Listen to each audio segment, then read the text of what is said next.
Hi, I'm Katie Crane. Welcome to the Pilates Lounge. I have Katie here with me today, and we are going to work together to give you some ideas of what it is that you can do as soon as you have had your baby. So whether you've had a natural birth or a cesarean, these are some really simple at-home movement patterns that I want you to start to practice pretty much immediately, getting you ready for the point when you will be okay to come back to classes in a studio or to join other online platforms as well.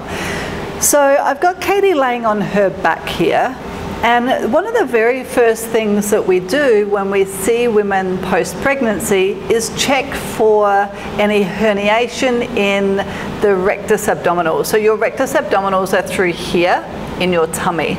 You can definitely do this yourself.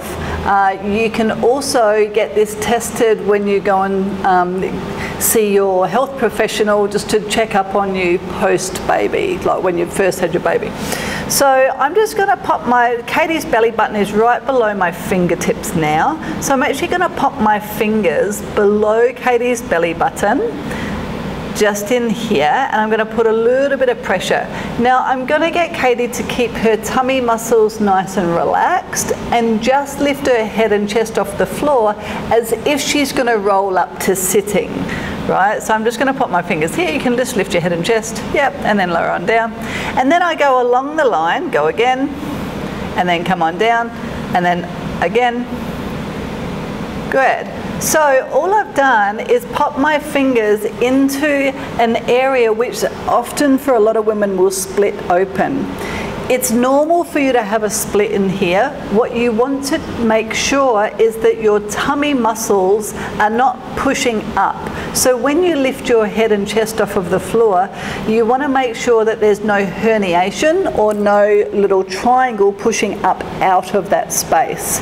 Depending on the size of your body and depending on your body shape, you may have quite a big gap in there. And if you do have a big gap in there, so if you can really put your fingers in like this or even like this, you want to make sure that when you're exercising, you're not doing things to exacerbate the gap. So these next few exercises are going to make sure that you're reconnecting with the layer of tummy muscles below all of that, and that's going to help bring all of this back together.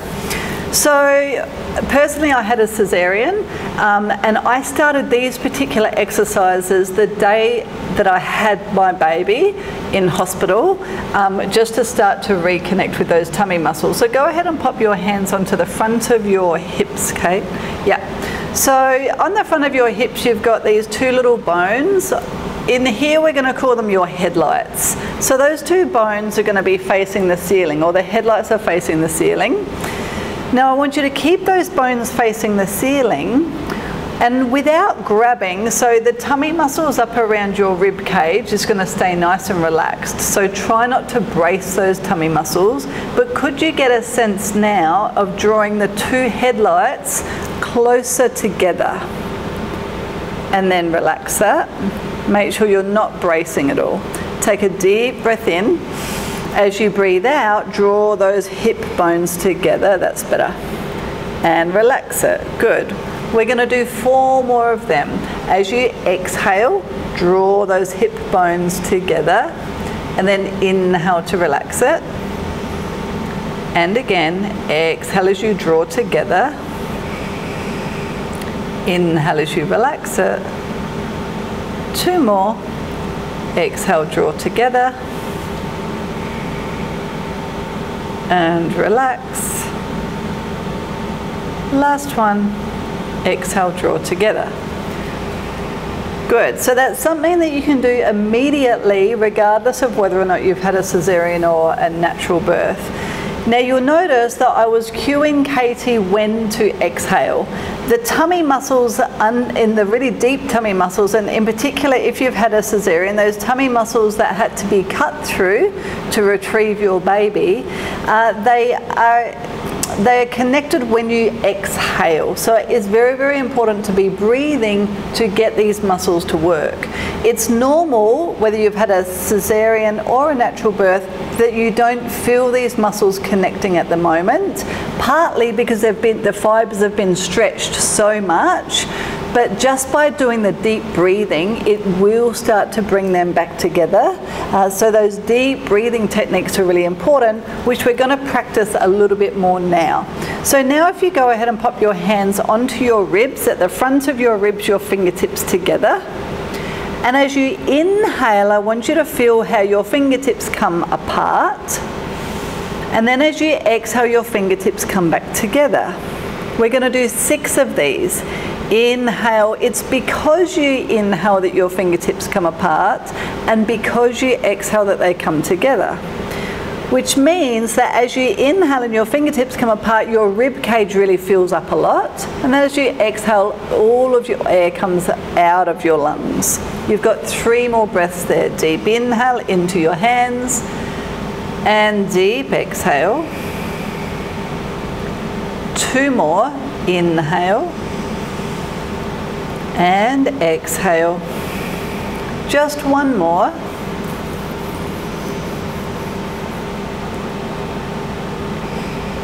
Beautiful. So we're going to take both of those exercises together. It might not seem like much, but all of that tissue in your torso has been stretched exponentially because you had a baby in there. So you have to continue to be doing these deep breathing exercises to encourage for all of the collagen or the tissue to come back into its original shape. So as you inhale, your fingers are going to separate apart, and as you exhale, your fingers come back together, and you think of drawing these 2 hip bones together as well. Inhale as you relax the hip bones, fingertips come apart. Exhale, fingertips come back together and the hip bones come back together. You're going to do 4 more here. Deep inhale and deep exhale. You'll feel your tummy tone sinking into your body and coming closer into the midsection. 3 more. Deep inhale and deep exhale. Everything gathers back together. 2 more. And deep exhale.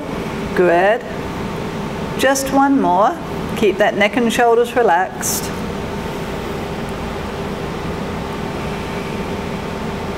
Beautiful.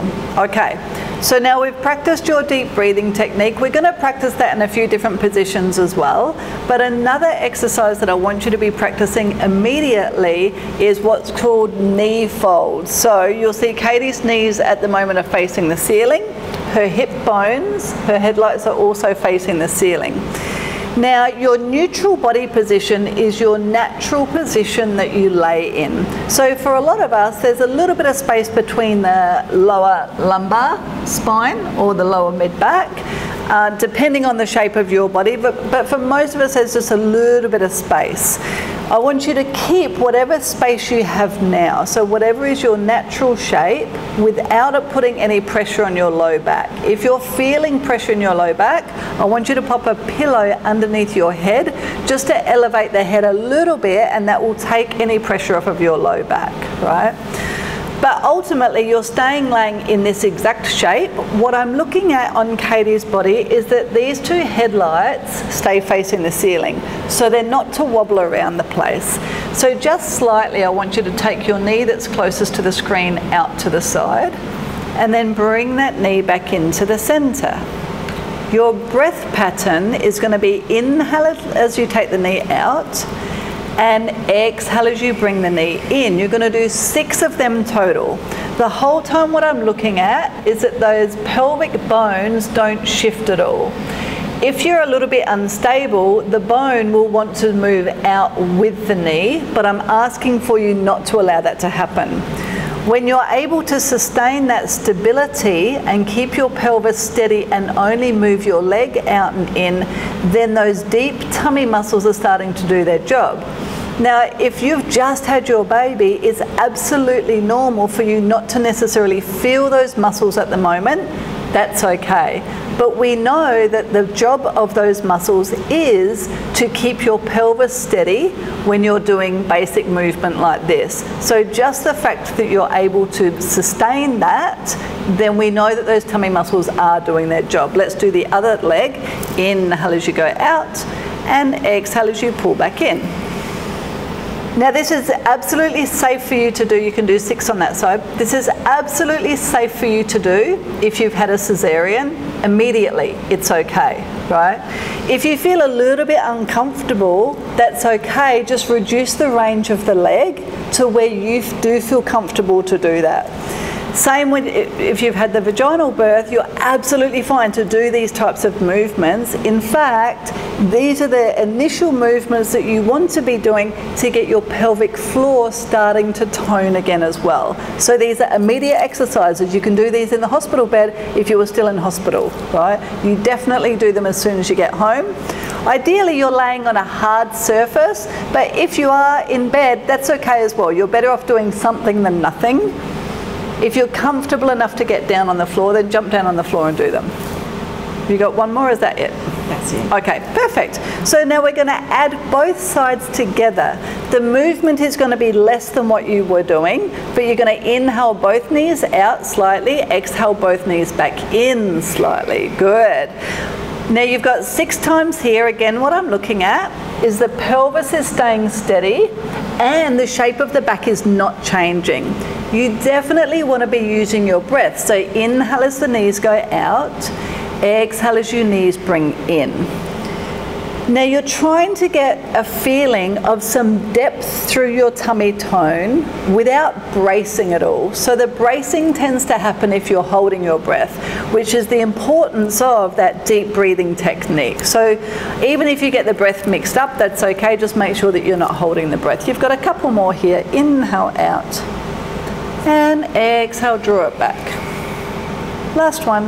Inhale out and exhale, draw it back. Beautiful, well done.